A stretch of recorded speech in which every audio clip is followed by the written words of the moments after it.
Hi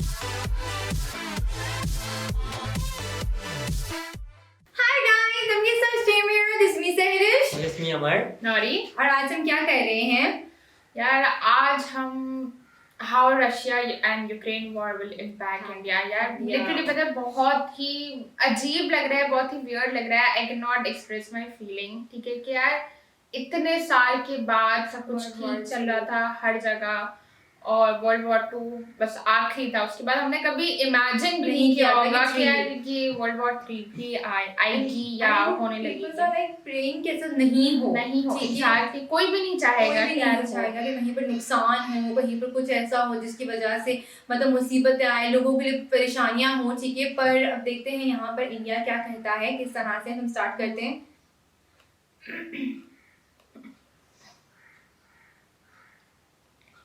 Russia और Ukraine के बीच war शुरू हो चुकी है। व्लादिमीर पुतिन ने बॉर्डर के उस पार मिलिट्री ऑपरेशंस कंडक्ट करके कई मिलिट्री फैसिलिटीज और एयर बेसेस डिस्ट्रॉय किए, और इसका इम्पैक्ट पूरी दुनिया पर हो रहा। लेकिन इस सिचुएशन से हमें क्या फर्क पड़ता है? आफ्टर ऑल इंडिया यूक्रेन से 4000 किलोमीटर दूर है। चलिए आज के इस वीडियो में जानते हैं कि भारत पर यानी आप पर और मुझ पर इस वॉर का क्या इम्पैक्ट होने वाला है। तो इस वीडियो को एंड तक देखिए और अपने दोस्तों के साथ शेयर कीजिए, शायद उन्हें इससे हेल्प हो। क्यों और कैसे ये आप समझ ही जाएंगे। इस पूरे सिचुएशन में भारत का क्या स्टांस है, भारत ने किसकी साइड ली और किस सिचुएशन में भारत का फायदा होने वाला है। यूनाइटेड नेशन सिक्योरिटी काउंसिल में इस साल 30 जनवरी को इस इशू के बारे में वोटिंग हुई and India abstained from voting. India ने कोई वोट नहीं किया, नॉट इन फेवर और not against it either. Bharat के लिए देखा जाए तो एक साइड पर है रशिया और दूसरे साइड पर है वेस्टर्न वर्ल्ड यानी यूरोप और अमेरिका। रशिया भारत का एक long term ally, 86% Indian weapons Russia से आते हैं। दूसरे साइड है यूएसए, जिसके साथ पिछले कुछ ही सालों में इंडिया के रिलेशंस अच्छे होने लगे। क्वाड के थ्रू हम नए स्ट्रेटेजिक एलाइज बना रहे हैं। यूएसए एंड क्वाड के थ्रू चाइना को काउंटर करने के लिए एक्टिव स्ट्रेटजीज प्लान हो रहे हैं। इंडियन ओशन में भारत एक इंपॉर्टेंट डोमिनेटिंग फैक्टर है, जिसकी वजह से ट्रेड में आसानी होती है। ये भारत के लिए एक इंपॉर्टेंट ग्रुप है क्योंकि चाइना के एक्सपांशनिस्ट पॉलिसी से भारत को खतरा है। चाइना के एक्सपांशनिस्ट प्लान्स को हमने इस वीडियो में कवर किया था। इंडिया के लिए सिचुएशन ऐसी है कि हम कोई भी साइड चुने,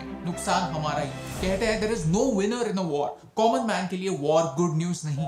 मार्केट ओपन होने के कुछ ही मिनटों में सेंसेक्स 2700 पॉइंट्स नीचे आ चुका था। लोगों ने पैनिक सेल करना शुरू किया और कुछ ही मिनटों में 7.5 लाख करोड़ रुपीस की वेल्थ मार्केट से चली गई। अगले कुछ महीने बहुत वॉलेटाइल होने वाले हैं मार्केट्स के लिए, क्योंकि जो अगले कुछ दिनों में होगा that will set the tone for a lot of things this year. Russian stock market ने एक ही दिन में 50% मार्केट वैल्यू खो दिया और इम्पैक्ट सारे एशियन मार्केट्स पर हो रहा है। रशियन इन्वेजन के बाद यूएस ने रशिया पर सीवियर सैंक्शंस लगाने का वादा किया। रशिया दुनिया का 3rd largest crude oil producer है। यूरोप में आने वाला 1/3 ऑयल रशिया से आता है। रशिया पर सैंक्शंस लगने के बाद वहां से यूरोप में आने वाला ऑयल बंद होगा। क्रूड ऑयल प्राइसेस बढ़ते ही चले जा रहे हैं और ऑलरेडी तेजी से 7-year हाई मार्क क्रॉस कर चुके हैं। पिछले साल ऑलरेडी पेट्रोल और डीजल के प्राइसेस 100 का आंकड़ा टच कर चुके थे। अब 6 से 7 रुपए और महंगे होने के चांसेस हैं। सिमिलरली इंटरनेशनल फ्लाइट्स 25% से 45% ज्यादा एक्सपेंसिव हो सकते हैं। बढ़ते ऑयल प्राइसेस का इम्पैक्ट देश के इंपोर्ट बिल पर और अल्टीमेटली हमारे पॉकेट्स पर होगा। जब भी फ्यूल प्राइसेस बढ़ते हैं, इन्फ्लेशन बढ़ता है, क्योंकि ट्रांसपोर्ट कॉस्ट बढ़ने की वजह से बिजनेसेस के मार्जिन्स कम होते हैं। तो ट्रांसपोर्ट पर डिपेंडेंट सारी इंडस्ट्रीज में प्राइसेस बढ़ने वाले हैं। इलेक्शन के समय जिन स्टेट्स में इलेक्शंस है वहां प्राइसेस नहीं बढ़ते,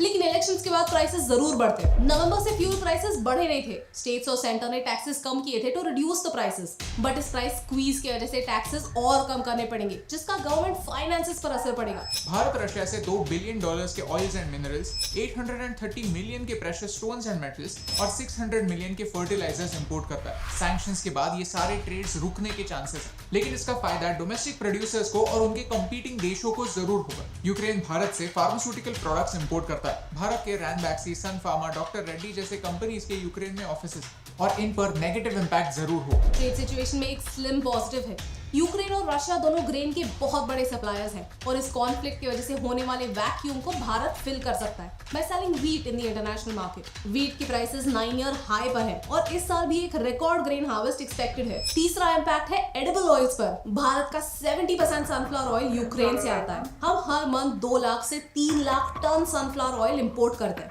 इस कॉन्फ्लिक्ट की वजह से एडिबल ऑयल प्राइसेस बढ़ेंगे। At the same time Bharat के 18,000 स्टूडेंट्स यूक्रेन में मेडिसिन और इंजीनियरिंग सीख रहे हैं और इस सिचुएशन की वजह से वो यूक्रेन में अटक चुके हैं। आई होप इन्हें वापस घर लाने के लिए सरकार कुछ कदम उठाएगी। एक न्यूट्रल स्टांस की वजह से बातचीत करके उन्हें वापस ला पाएगी। सबसे इम्पोर्टेंट पार्ट ये है कि आज रशिया उतना फाइनेंशियली स्ट्रांग नहीं है कि वो एक वॉर अफोर्ड कर पाए। See, even if Russia wins, it will be a loser. Stock market इसका एक proof है. Russia एक all out war जैसा drastic step ना ले पाता अगर उसके पास चाइना जैसा एक powerful ally न हो.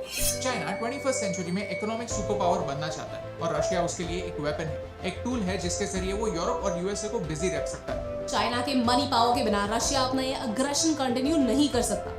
इस सारे सिचुएशन को दुनिया किस नजरिए से देखती है इस पर डिपेंड करता है कि चाइना ताइवान को कैसे ट्रीट करता है. क्या फ्यूचर में चाइना भी ताइवान को इन्वेड कर देगी? इसीलिए कई लोग वर्ल्ड वॉर 3 होने की बात कर रहे हैं. एक न्यूक्लियर वर्ल्ड में वर्ल्ड वॉर 3 एक वर्ल्ड एंडिंग डिजास्टर हो सकता है. लेकिन शायद ये Russia Ukraine conflict world war 3 नहीं, कोल्ड वॉर 2 जरूर हो सकता है. इन शॉर्ट, दुनिया आज एक नए वर्ल्ड ऑर्डर की ओर बढ़ रही है, नए अलायंस फॉर्म हो रहे हैं. सो लेट्स होप इस मसले का हल जल्द से जल्द निकले. अगर आपको इस वीडियो से कुछ नई बातें समझने में हेल्प हुई तो इसे अपने दोस्तों के साथ शेयर कीजिए, क्योंकि आपको चीजों का मतलब एक सिंपल भाषा में समझाने से मुझे फर्क पड़ता है. Nice, very nice. अच्छा, अच्छी वीडियो बनाई है. मतलब एक जगह हम लोग कोविड से ग्रेजुअली यही सोच रही थी. मतलब हाँ, मैं पूरी मूवी के वक्त यही सोची थी कि यार, सॉरी, वीडियो के वक्त यही सोची थी कि यार कोविड ऑलरेडी एक वर्ल्ड मतलब वॉर ही था पूरी दुनिया के लिए. उससे हम ग्रेजुअली निकले ही थे, तो अब ये एक और चीज शुरू हो गई. मतलब जो पता है बीच में इन दोनों की लड़ाई है, वॉर है या जो भी व्हाटएवर रीजन है, लेकिन इम्पैक्ट है ना सिर्फ इंडिया पे नहीं, इम्पैक्ट पूरी दुनिया पे ही पड़ेगा. ठीक है, ऑब्वियसली अब इंपोर्ट एक्सपोर्ट की बात करें, कहीं पे अलायंसेस होते ही है. हम इनफैक्ट अगर हम पाकिस्तान की बात करें तो हम भी कुछ इंपोर्ट करवा रहे होंगे, इधर वो रशिया हो या यूक्रेन हो. और पेट्रोल की है तो पेट्रोल वाले पूरे एग्जैक्टली सेम इशू हम खुद भी फेस कर रहे हैं, तो हमें भी पता है कि और सारे नेसेसिटीज जो ये लोग इंपोर्ट कर रहे हैं, मतलब उनकी वजह से जो है ना, यहाँ पे जो कॉमन मैन थे ना वो सफर करते हैं. और उन्हीं सफर की वजह से वहां पर जो उनको कुछ लेना देना नहीं है बीच में गवर्नमेंट से, तो वो लोग वहां के लोग भी सफर कर रहे होंगे कि यार वॉर के बीच में वो लोग शहीद हो रहे हैं और वो लोग मर रहे हैं. I mean I don't know what to say. Exactly मेरा बिल्कुल, मैंने भी एक तरह से यही सोचा था कि यार ये मतलब कोविड से हमारे ऑलरेडी इतने ज़्यादा प्रॉब्लम चल रही थी. किसी को सैलरी नहीं मिल रही है, किसी का ये मसले वो मसले, जॉब जा रही है. अब यहाँ पर एक और आ गया कि अब ये महंगा हो गया, वो महंगा, मतलब हमारे उसमें से भी जो एक बजट बना हुआ होता है ना, उसमें से चीज़ें कटती जा रही हैं. ठीक है, हमें कुछ समझ में नहीं आ रहा है आगे क्या होगा. और जिस तरह ही बता रहे हैं कि रेशन वगैरह ये लोग इतने नहीं है, इसको कोल्ड वॉर मतलब कहा जा रहा है. हर चीज़ काफ़ी अच्छे से वीडियो बनाई है कि जो चीज़ हमें भी नहीं पता था वो इस वीडियो से हमें पता चल रहा है कि हाँ यार ये भी हो सकता है, ये भी हो सकता है.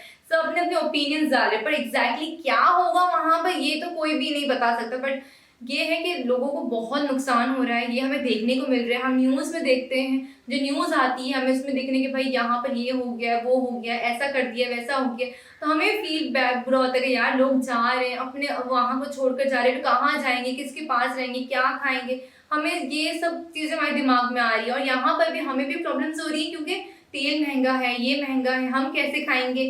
तो ये भी चीजें कि हमें सोचना पड़ रहा है कि यार आगे क्या होगा, किस तरह से आगे चल रही है दुनिया. मतलब आई जस्ट होप कि ये एक दुनिया ना वो 2 में डिवाइड ना हो जाए. ठीक है, ऑब्वियसली जो उन्होंने कहा है कि वो अच्छी बात है कि इंडिया ने वोट नहीं किया या इंडिया जो है किसी के साइड पर नहीं है, बट सूनर और लेटर हर एक कंट्री जो है ना वो किसी ना किसी के साइड पर, तो वो डिवाइड हो सकती है. मुझे भी ऐसा लग रहा है कि मे भी शायद ये हो जाए, क्योंकि अब इतनी प्रॉब्लम्स आ रही है, इतनी चीजें फेस पे, आई थिंक ये सब हो ही सकता है. आई जस्ट होप कि ना हो. इनफैक्ट वर्ल्ड वॉर 3 तो बहुत दूर की बात है, कोल्ड वॉर भी ना हो. वाकई में ये चीज तो है, ये भी नहीं हो, कुछ भी नहीं हो भाई. एटलीस्ट दोनों आपस में सब कुछ सुलह हो जाए एंड सब शांत हो जाए. बस यार बात करने से भी सोल्यूशन निकल सकते हैं यार, प्लीज. तो मे भी शायद वहाँ पर कुछ बहुत और प्रॉब्लम्स हो रही हैं, क्या हो रही, तभी एक मतलब अचानक से ही ये मतलब आई ये चीज. ठीक है, व्हाट डू यू थिंक, आप क्या कहना चाहेंगे? ये कह सकते हैं कि बस #NoWar. एग्जैक्टली. तो गाइस हम यहाँ पर एंड करते हैं. आई होप आपको हमारी वीडियो बहुत पसंद आई होगी, क्योंकि यही वीडियो के थ्रू हम आपको भी दिखा रहे हैं, आप लोग बताना चाह रहे हैं, बिकॉज उन्होंने कहा शेयर करो और हम आपके साथ शेयर कर रहे हैं, तो और क्या चाहिए हम लोगों को. तो guys, do like, share, subscribe and don't forget to press the bell icon. तब तक के लिए अल्लाह हाफ़िज़.